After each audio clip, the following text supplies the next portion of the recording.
দেওয়ানগঞ্জ উপজেলার হাতীভাঙ্গা ইউনিয়নের চোখারচর গ্রামে প্রায় 25 থেকে 30 হাজার মানুষের জীবনমান উন্নয়ন জড়িত। এই গ্রামে রয়েছে একটি সরকারি প্রাথমিক বিদ্যালয়, একটি মাধ্যমিক বিদ্যালয় ও একটি প্রধান বাজার। তবে এই এলাকার যোগাযোগ ব্যবস্থা অত্যন্ত খারাপ।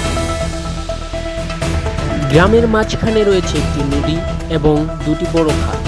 প্রধান খালটি হাতীভাঙ্গা ইউনিয়নের চোখারচর গ্রামের মূল রাস্তায় অবস্থিত, যেখানে যাতায়াতের জন্য নেই কোনো সেতু। বর্ষাকালে এই খাল পার হওয়া অত্যন্ত কষ্টসাধ্য হয়ে পড়ে। অন্য খালটি দেওয়ানগঞ্জ বকশীগঞ্জের চোখারচর 7 বিটা গ্রামের মধ্যবর্তী স্থানে অবস্থিত, যেখানে একটি অপরিকল্পিত সেতু নির্মাণের ফলে তা ভেঙে পড়েছে। এর ফলে চোখারচর মাধ্যমিক বিদ্যালয়ের শিক্ষক শিক্ষার্থীরা সহ সাধারণ মানুষ বাঁশের সাঁকো ব্যবহার করে জীবনের ঝুঁকি নিয়ে পারাপার করছেন।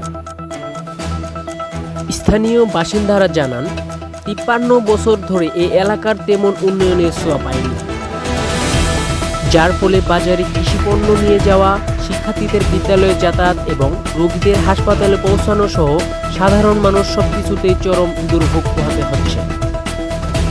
তবে শত অপেক্ষার পর বন্ধ হয়ে থাকা হামিদপুর 7 বিটা থেকে চোখারচরে সেই মূল রাস্তার কাজ পুনরায় মেরামত শুরু হয়েছে। এদিকে জামালপুর জেলার সড়ক উন্নয়নের জন্য 1125 কোটি টাকার একটি প্রকল্প অনুমোদন পেয়েছে, যার আওতায় দেওয়ানগঞ্জ উপজেলাও রয়েছে।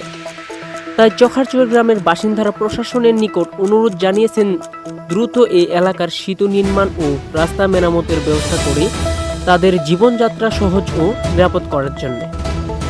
উপস্থাপনা ও প্রচারক মোহাম্মদ আল আমিন ইসলাম, চোখারচর, দেওয়ানগঞ্জ, জামালপুর।